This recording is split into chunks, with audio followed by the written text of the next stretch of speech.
سلام، عرض ادب. راهپیما هستم از تیم صنعتی نیازت.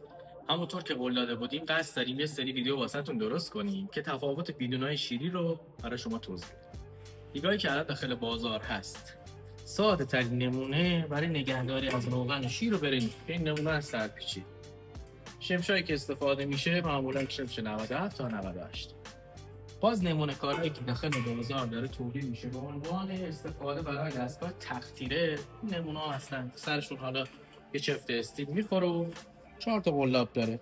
این نمونه نازک برای دستگاه تقطیر هم استفاده میشه که ما پیشنهاد نمیکنیم. پیشنهاد ما فقط دیگایی هست که مخصوص قرار گرفتن یا کوتاه که دو نمونه دیگ داره. یکی شمش 99 این شمش 97.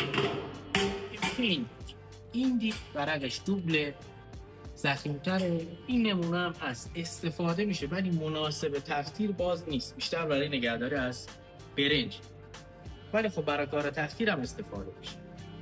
از لحاظ شمش و کیفیت دو تا شاخص دارن دستگاهی که حالا با کنسول برقی به کندنسور آورده. یک شمش دیگ و دیگر ضخامت دیگ.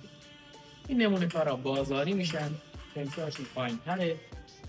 این نمونه کار میشه شمش 90. حالا یه نمونه کار دوستان که از لحاظ کیفیت و ضخامت خیلی شبیه هم دیگه هستن ولی با هم دیگه شمششون فرق. این نمونه دو دیگه، یکی 30 لیتریه یکی 32 لیتر. از لحاظ ضخامت یکی هم، فقط شمششون با هم فرق. در خدمت شما دوستان هست.